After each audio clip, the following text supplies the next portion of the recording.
Hi everyone, this is Amina for another episode of Wise Wednesdays, and today we're talking about the commandment number 3 for career transformation, and that is interviewing yourself and then interviewing the interviewer.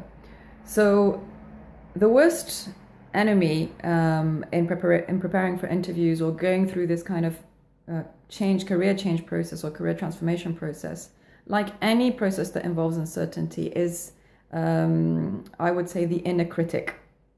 Because the inner critic is a part of our psyche designed to keep us safe and stop us from getting out of our comfort zone.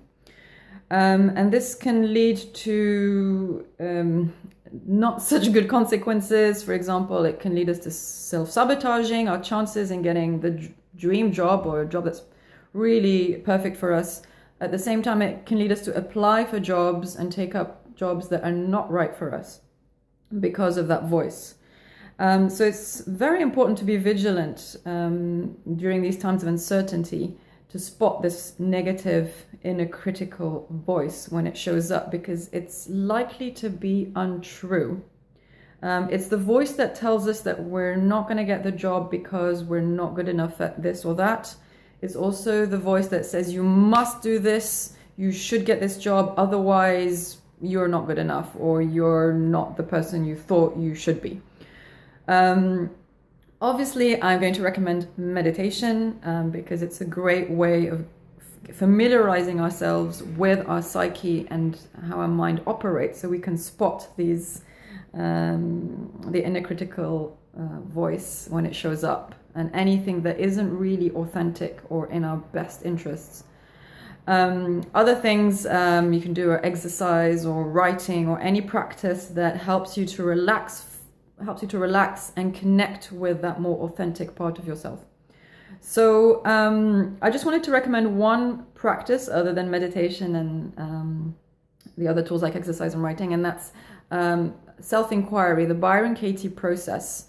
And it's similar to processes that come from Eastern philosophies like Buddhism or Sufism or even Enlightenment philosophy, where you're encouraged to question your own thinking. So you're interviewing the interviewer.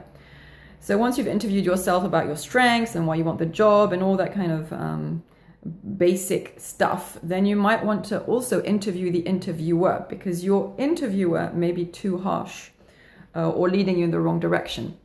So the way to do that is, according to Byron Katie, is to use these 4 powerful questions, which are when a thought comes up that seems a bit suspicious, like I'm not good enough or I must do this, otherwise it's the end of the world, is to ask these 4 questions.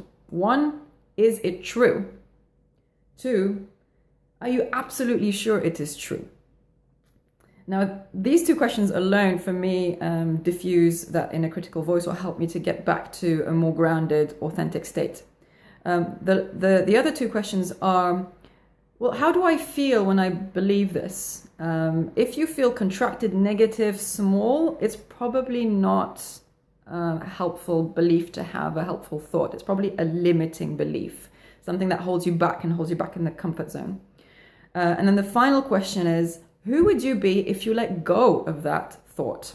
And if you feel that, wow, I would actually be myself. I would be a confident, powerful, passionate, intelligent, creative, whatever your innate sort of qualities and gifts are, then you probably need to let go of that belief. Now, doing this over and over again helps over time to be more relaxed, more grounded, more confident, and should not only help you to get the right job for you, but also help you in the long term in dealing with other situations that require courage and dealing with uncertainty. Okay, well, I hope that helps, and I shall see you next week. Bye-bye.